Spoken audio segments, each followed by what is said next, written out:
Her tarot reader predicted betrayal, so I kissed her goodnight and sent proof of her affair to her entire spiritual circle, along with a thank you note to her psychic.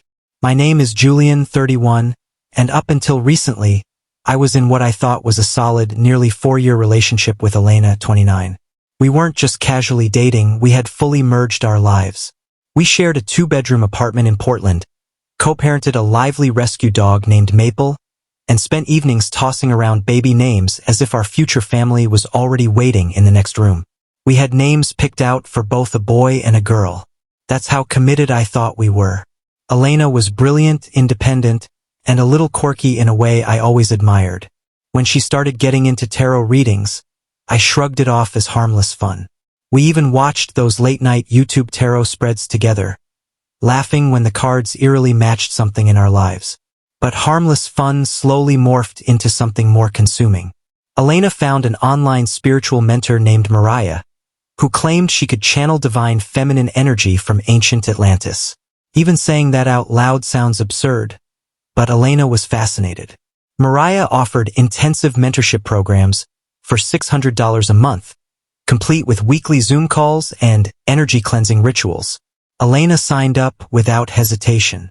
Soon, decisions big and small required either a tarot spread or Mariah's guidance. If I suggested a weekend trip, she would pause mid-sentence to consult the energy of the day. Dinner choices, vacations, financial decisions, nothing moved forward without spiritual approval. I was frustrated, yes, but I loved her, so I kept my mouth shut. I told myself it was a phase. Then came the Friday everything shifted. Elena returned from her weekly alignment session quieter than usual. She didn't greet me, didn't kiss me, just sat at the kitchen counter staring at her hands. Finally, she said she needed to talk. Mariah had pulled the cards for us, the Tower and the Ten of Swords.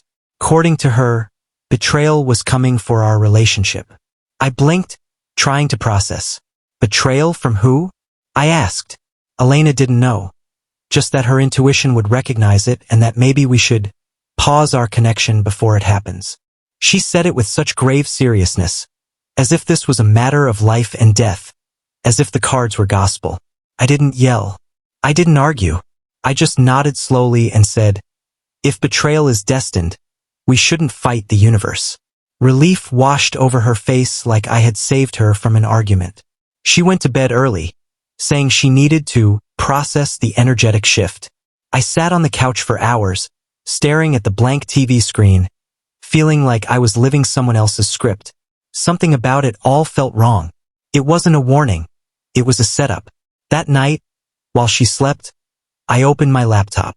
I knew Mariah had a public page that Elena and her friends followed. I composed a message dripping with politeness. Dear Mariah, thank you for warning me about potential betrayal. Your insight spared me heartbreak. Please accept this $800 donation for your spiritual guidance. I've also left a glowing review on your page.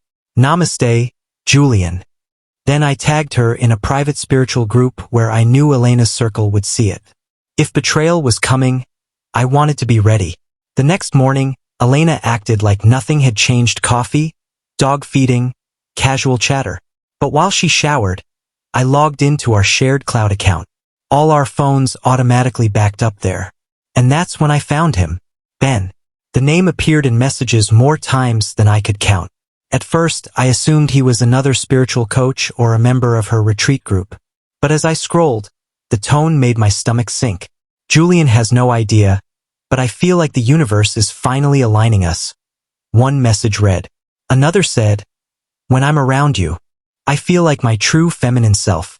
Mariah says our souls have known each other in past lives. Then came the voice notes, her whispering, we're not doing anything wrong, just becoming who we're meant to be. Apparently, Ben was an energy healer she met at one of Mariah's weekend retreats. They'd been talking for months, and their connection had recently deepened.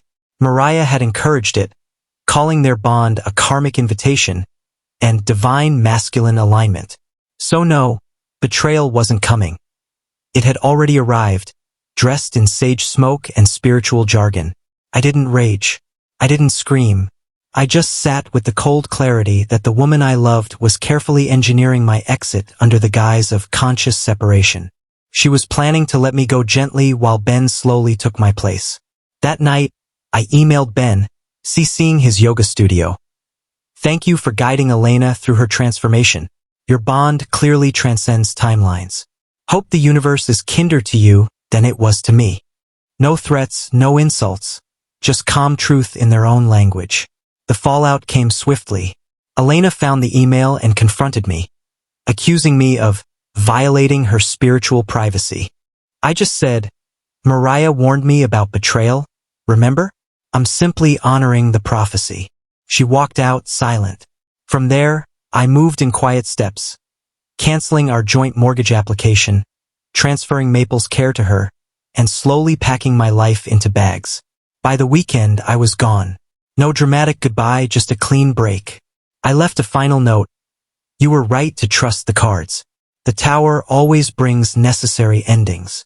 Weeks later, word reached me that her spiritual circle had turned on her. Screenshots of her messages had circulated. Ben never moved to town, and Elena distanced herself from both him and Mariah. I didn't reach out. I didn't gloat. I simply moved on. A few months later, I met Aisha, a nurse who doesn't need a deck of cards to know how she feels about someone. When I told her the story, she smirked and said, "So they turned cheating into a spiritual awakening?" Exactly.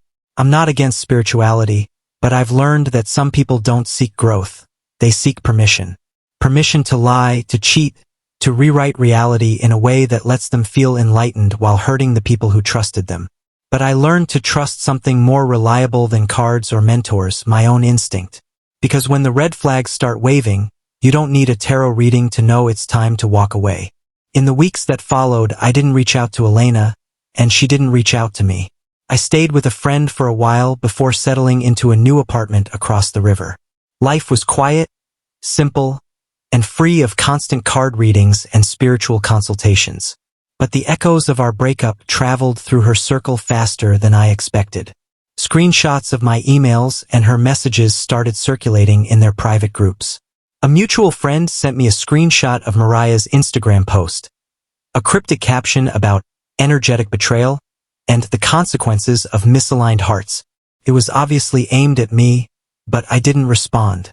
Silence was louder than any defense I could give. Eventually, whispers turned into full stories. Elena stopped attending Mariah's events, and according to people in her circle, she started to feel like the energy had turned against her. Some said she tried to distance herself from Ben entirely, claiming the connection had been tainted. Others said Mariah's other clients grew suspicious of her guidance once they saw how messy her divine matchmaking had become. The same spiritual circle that once cheered her on began closing its doors to her. What was supposed to be a graceful, enlightened transformation turned into an embarrassing public unraveling. Meanwhile, I moved forward. I focused on work, spent time hiking with friends, and learned to enjoy quiet mornings without the smell of burning sage or the weight of spiritual judgment hanging over every decision. A few months later, I met Aisha, a nurse who was grounded, warm, and present. She didn't need a deck of cards or a mentor to tell her how she felt about someone. On our third date over takeout and wine, I told her the whole story. She didn't laugh at me or call me bitter. She just shook her head and said, "So, they basically used spirituality as a hall pass for cheating?" Exactly. That was the moment I realized I had finally let go. I wasn't angry anymore. I wasn't even hurt. I just felt free. I had stepped out of a world where love had to be validated by someone else's intuition or a spread of cards. I learned something important, that some people use spirituality not to grow but to get permission. Permission to rewrite reality.